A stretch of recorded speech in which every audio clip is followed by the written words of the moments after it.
those type of people, when you sit with them, wallahi, if there's nothing else they do to you except they make you like them, is enough as a harm.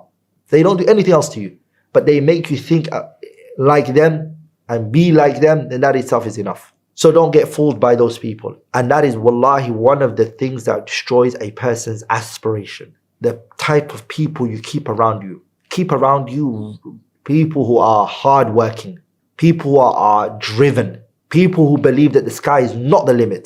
That's the type of people you want to be around.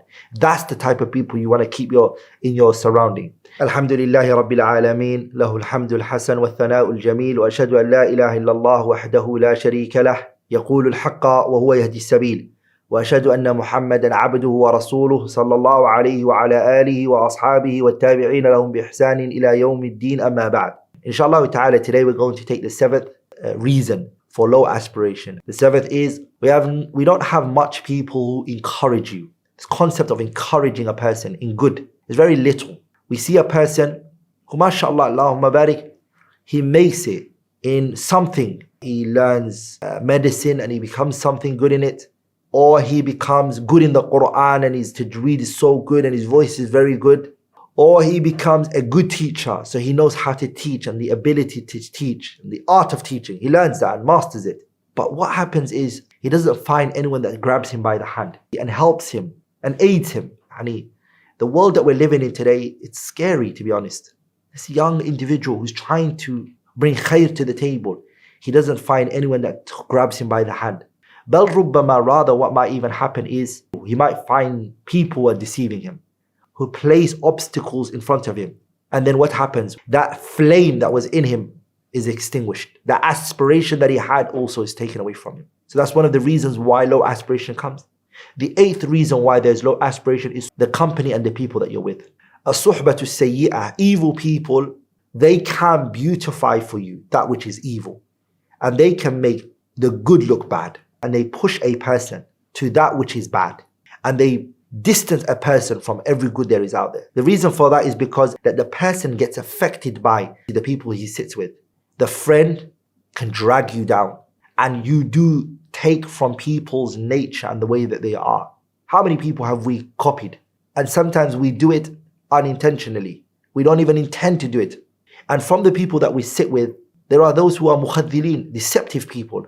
There are people who are corrupt. And sitting with these type of people, what will he do to you? It pushes that person to the lowest of low. Those type of people, whenever you are about to make it in life and you're making ends meet and you're succeeding in life, they pop out of nowhere.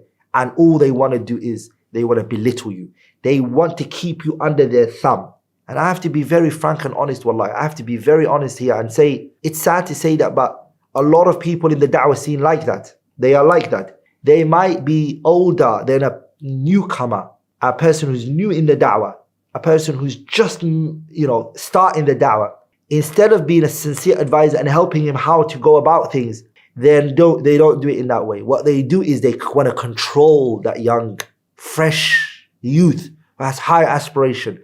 His da'wah is, mashallah, he wants to go out and do a lot. Instead of helping him how to go about the way to do it and set, a path for him and help him and not extinguish that light from him. You want that light to flame and go more, but you want to put it in the right direction. No, some people, they want to keep you under their thumb. They want to control your life. So whenever they see you prospering and succeeding, they want to push you backwards. They will accuse you of things that you're free from. They will treat you in a way that is, it's evil. So those are the type of people who will push you to that which is low. So I say to the young one, don't lose passion and drive. And don't also become against your seniors. Whether they treat you in that way or not, there's a lot you're going to benefit from them as well. And through them, you'll be protected from many things as well. Those type of people, what they will do to you is they will put your aspiration down and they will kill your aspiration. They'll make funny jokes like, really, you think you are going to change everything? That's what they do. And also what they do is they kill his conviction. Sometimes they scare him. They fear-mongering. I will expose you. I know what you are. I'm just going to go to your parents. I'm going to speak to your parents. وَهَكَذَا وَتَارَةً. And sometimes they place obstacles and things in front of you. وَهَكَذَا. Don't be scared. carry on your dawah, have faith in Allah subhanahu wa ta'ala, and keep going. Those type of people, when you sit with them, wallahi, if there's nothing else they do to you except they make you like them, is enough as a harm. They don't do anything else to you, but they make you think like them and be like them, then that itself is enough. So don't get fooled by those people. And that is wallahi one of the things that destroys a person's aspiration. The type of people you keep around you. Keep around you people who are hardworking, people who are driven, people who believe that the sky is not the limit. That's the type of people you want to be around. That's the type of people you want to keep in your surrounding. And brothers and sisters, those people who have high aspiration don't have to necessarily be positive people. This concept that I only have to be around people who are positive, it's a mistake, wallahi.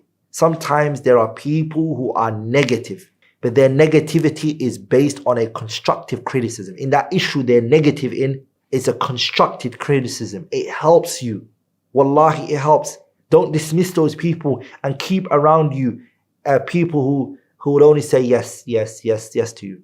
Bring that type of person close, who's bringing you constructive criticism. Hear them out and take it on board. They are part of the people who are going to make you flirt. So that's why I say keep around you people who have high aspiration, not people who are positive. Not necessarily. People who have high aspiration. Those are the type of people you want to be with, who would always push you to your limits. Sometimes they will say negative things to you, yes, in order to correct you, in order to rectify your situation, and so you achieve the best that you can achieve.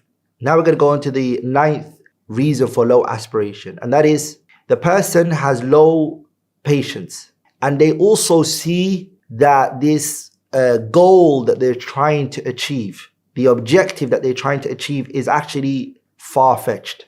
And so you find many people who they tread on the path of glory and honorable things, whether it be seeking knowledge, Islamic knowledge or not, whether it be a dawah ila Allah, calling to Allah's path, or whether it be al-jihad fi sabilillah, fighting in the cause of Allah subhanahu wa ta'ala, or ghayri dhalik, or other than that. So when the person treads on that path and they take that road and they see that the obstacles on that road is actually too much, he loses patience. His aspiration doesn't go up. And so what does he do? He leaves off that which he wanted to do in the beginning. And in the middle of the path, he stops and he says, I can't do this anymore. This is actually not for me. Whereas the one who has high aspiration, has true conviction, he doesn't see the path to be long. And he doesn't look at those people. Rather, what he does is that he treads on that path and he works towards what he's trying to achieve. And he's saying, and I'm going to achieve my goal and I'm going to achieve what I'm looking for. And there's no sin upon me if death comes to me before I try to achieve it. وَلِذَلِكَ Ibn Uqais, one of the pre-Islamic poets, when he wanted to go to إِلَى قَيْصَرِ الرُّوم, when he wanted to go to him, and the reason why he was going to Qaisar, the Roman, he was going to him because he wanted to give him help so he can go and fight Bani Asad because they killed his father. He took with him Amr ibn Qami'ah, and Amr ibn Qami'ah is one of the well-known established poets from the people of Bani Bakr. But when they treaded on the path together, Imru Uqais and him, Amr ibn Qami'ah and Imru Uqais, they went on the path and they walked. وَاسْتَقَلَّ طَرِيقَهَا, and the path became tough. Amr ibn Qami'ah cried because of the what? لِطُولِ الطَّرِيق, the path is long. They're not driving a Tesla and they're not on a Concorde flight, you see. So he cried, walking in the desert, heat. He cried. So Imru Uqais said to him, he said, Baka sahibi, my friend is crying. لَمَّا رَأَى الدَّرْبَ دُونَهُ, when he saw that he hasn't reached where he wanted, he sees that the place is far. وَأَيْقَنَ, and he realized أَنَّا لَاحِقَانِ بِقَيْصَرَ, that we are trying to go to Qaisar. فَقُلْتُ لَوْ, I said to him, لَا تَبْكِي, my friend, Amr ibn Qami'ah, don't cry. إِنَّمَا نُحَاوِلُ مُلْكًا, what we're looking for is a kingdom.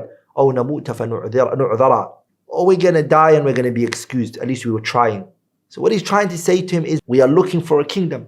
If we reach our goal that we were looking for, or else we're going to strive and exert the effort if we don't die. حَتَّى نَمُوتَ دُونَهُ, until we reach what we're looking for and gain our objectives. And that would be the best excuse for us.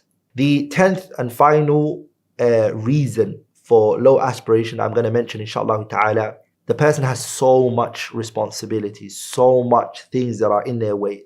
Min ahlin, you have family, friends, and children. وَمَا إِلَى ذَلِكَ. So the person, these things are preoccupying him. And there's also other things that are distracting you, such as social media we spoke about, and other things.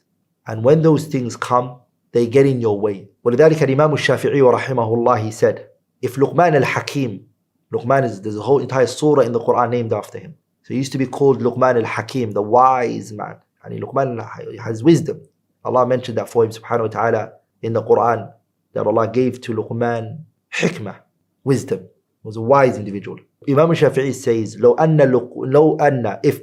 it was أن لقمان الحكيم, Luqman the wise one, الذي صارت به الركبان بالفضل, that people came to him from all over the world because of his virtue. بُلِي بفقر, if he was tested with poverty. وعيال, and he was tested with children. لما فرق بين التبن والبقل, he will not be able to distinguish between the hay and legume. He wouldn't be able to. يعني Imam al-Shafi'i, what he's trying to say is that Luqman al-Hakim was only able to speak those words of wisdom and say what he said because he wasn't tested with poverty and children's problems. Yani, he was given wisdom way before that. I'm going to stop there, inshallah ta'ala. Anything which I have said that was wrong or incorrect, it's from me and shaitan, and Allah and His Messenger are both free from it. Subhanaka Allahumma bihamdi, ashhadu an la ilaha illallah, astaghfiruka wa atubu ilayk.